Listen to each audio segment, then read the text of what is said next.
প্রশ্ন করেছেন, আসসালামু আলাইকুম ওয়া রাহমাতুল্লাহি ওয়া বারাকাতুহু। ওয়া আলাইকুম আসসালাম ওয়া রাহমাতুল্লাহি ওয়া বারাকাতুহু। সাপ্তাহিক প্রশ্ন উত্তর শেখ শহীদুল্লাহ খান মাদানী হাফিজাহুল্লাহ এর কাছে প্রশ্ন।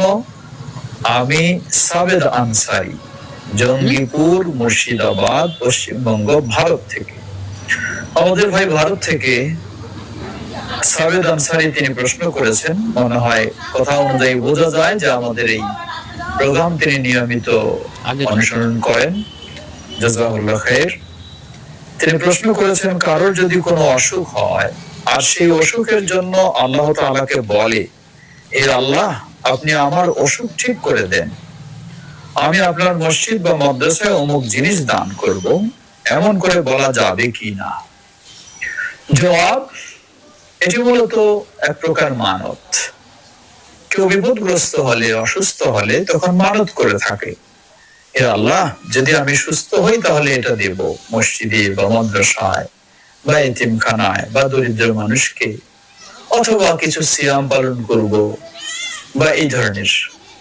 তো এমনই মানত শরীয়ত সম্মত কিনা এ নিয়ে কিছু মতভেদ রয়েছে।